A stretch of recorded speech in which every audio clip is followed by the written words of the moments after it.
context to discovery and why Spitzer played such a vital role? Absolutely, Felicia. I first like to say that Live here at NASA headquarters, we've got some exciting news. And even larger for some of them. So it would be a wonderful view on these planets. I'm excited to announce today that Dr. Gillon and his team have used our Spitzer Space Telescope to determine that there are actually 7 Earth-sized planets orbiting the nearby TRAPPIST-1 star about 40 light years away. What's more, as you can see in this illustration, is that 3 of these planets, marked in green, are in the habitable zone, where liquid water can pool on the surface. In fact, with the right atmospheric conditions, there could be water on any of these planets.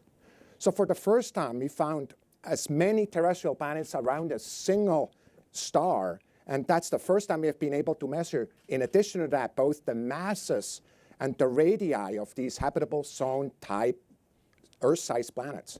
These planets are among the best of all the planets we know to follow up, to see, for example, with the James Webb Space Telescope that we're going to launch last year, the atmospheres, and also to look at biosignatures if there are any.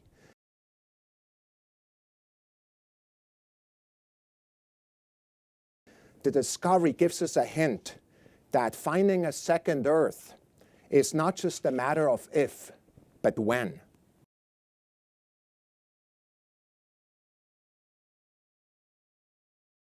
What we really have in this story is a major step forward towards answering one of these very questions that are at the heart of so many of our philosophers, of what we're thinking about when we're by ourselves, and that basically is, are we alone out there?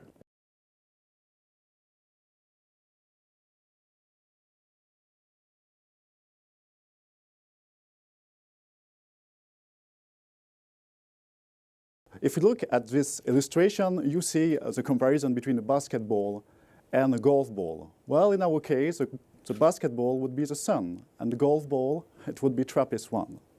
So TRAPPIST-1 is much cooler, much smaller than our Sun, and so the planets in its habitable zone are much closer to it, very close to it, with very short orbital periods.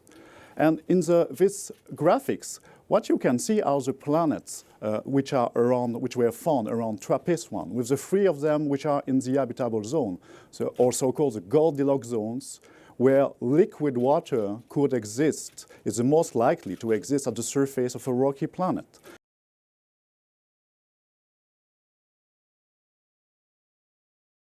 In my opinion, this is the most exciting discovery we've had yet with Spitzer in its almost 14 years of operation.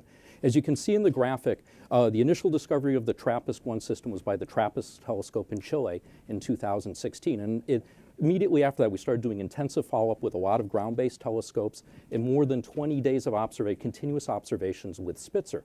And what we're able to find is that we confirmed 2 of the planets that were found in the initial discovery, and then found 5 more planets for a total of 7 planets in the system, which is pretty exciting.